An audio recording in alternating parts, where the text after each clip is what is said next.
ونصلي على رسوله الكريم أما بعد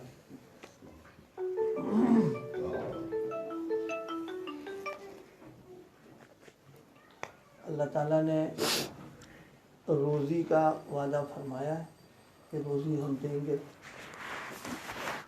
اب جس کے لیے جتنی روزی مقدر ہے وہ روزی اس کو پہنچ کر رہے گی۔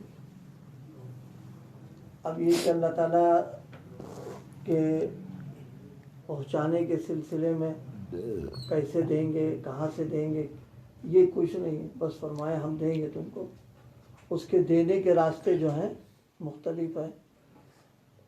البتہ دینی زندگی اگر گزاری جائے، تقوی طہارت کے ساتھ رہا جائے، حلال و حرام کا اہتمام کیا جائے، تو پھر اس کے لیے تو پکا وعدہ دیا ہے اللہ تعالیٰ نے، وَيَرْزُقْهُ مِنْ حَيْثُ لَا يَحْتَسِبُ، ہم اس کو روزی پہنچائیں گے ایسی جگہوں سے جہاں وہم و گمان بھی نہیں ہوتا۔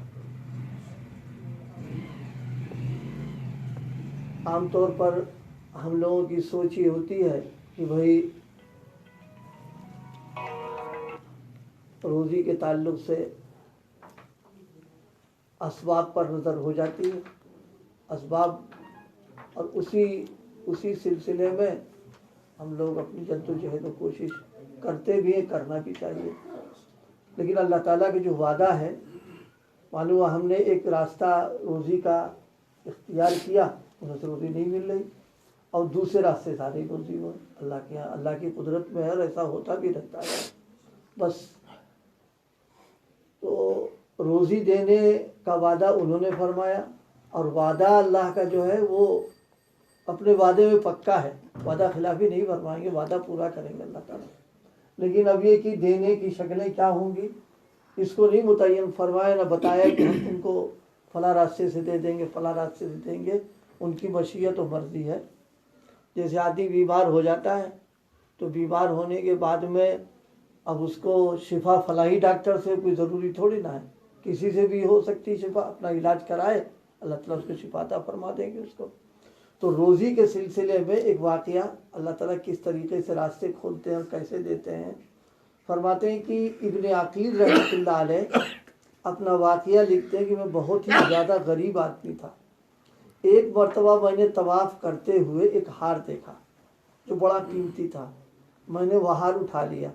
میرا نفس چاہتا تھا کہ میں اسے چھپا دوں، مگر میرا دل کہتا تھا کہ ہرگز نہیں، یہ چوری، بلکہ دیانتداری کا تقاضا یہ ہے کہ جس کا یہ ہار ہے اسے میں واپس کر دوں۔ یہ ہے امتحان کی ضرورت مند بھی ہے اور سامنے چیز آ بھی گئی ہے، تو اب ایسے موقع پر اندر سے تقاضا تو ظاہر ہے کہ اٹھا لو، کام بن جائے گا ان کا۔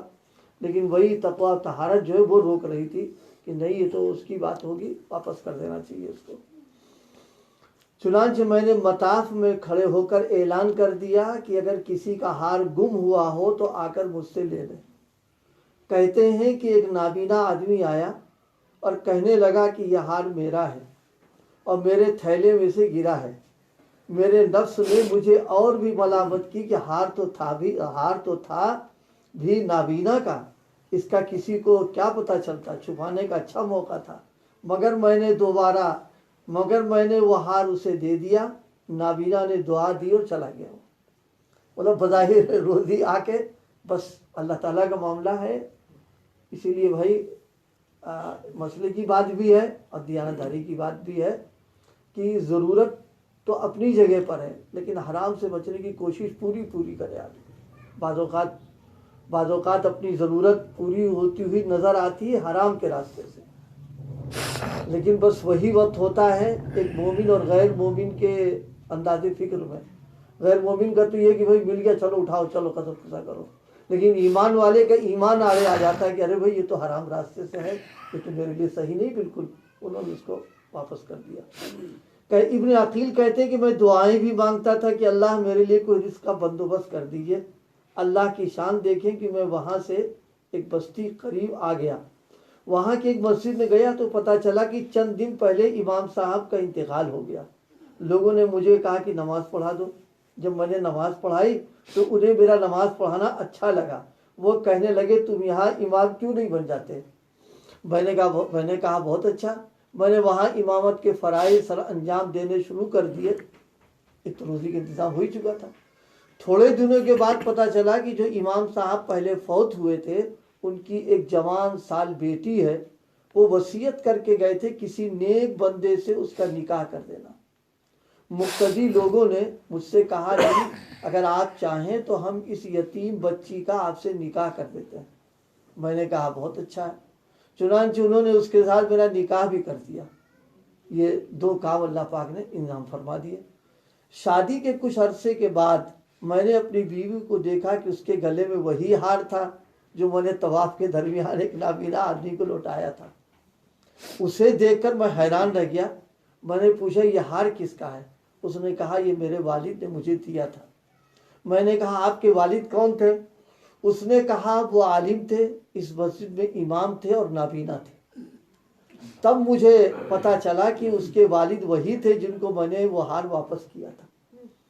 میں نے اس کو بتایا کہ یہ ہار تو میں نے ان کو اٹھا کر دیا تھا. وہ کہنے لگی کہ آپ کی بھی دعا قبول ہو گئی اور میرے والد کی بھی دعا قبول ہو گئی. اب یہ لحاظ دیکھیے. میں نے کہا وہ کیسے؟ اس نے کہا آپ کی دعا تو اس طرح قبول ہوئی کہ اللہ تعالیٰ نے آپ کو گھر بھی دیا، گھر والی بھی دی، رزق بھی دیا.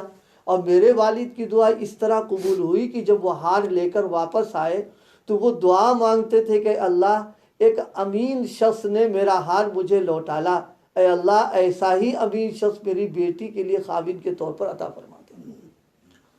اللہ تعالیٰ کا انتظام غیبی کیا ہوتا ہے، کیا سوچ سکتا آدمی اس کے لیے. بس بات وہی کہ امتحان ہوا. اب اگر وہ رکھ لیتے جیب میں تو ظاہر سی بات ہے ایک تو حرم میں گڑبڑ، پھر بتاؤ کی گڑبڑی، پھر ایمان والے کی ساری گڑبڑیاں سارے آ جاتی اور پتہ نہیں پھر کیا ہوتا تھا چلتے اس کا بعد میں. اور لیکن یہ کہ انہوں نے بہرحال اللہ کی توفیق سے انہوں نے وہ سب اپنی نفس کی خواہش کو دبایا اور تھوڑا تقاضا روک کر کے اس کو حوالے کر دیا. یہ سارے انتظامات اللہ نے فرما دیے وہاں پر. اللہ نے میرے باپ کی دعا بھی قبول کر لی اور آپ کو میرا خاوند بنا دیا. دونوں کام بن گئے اس کے لیے.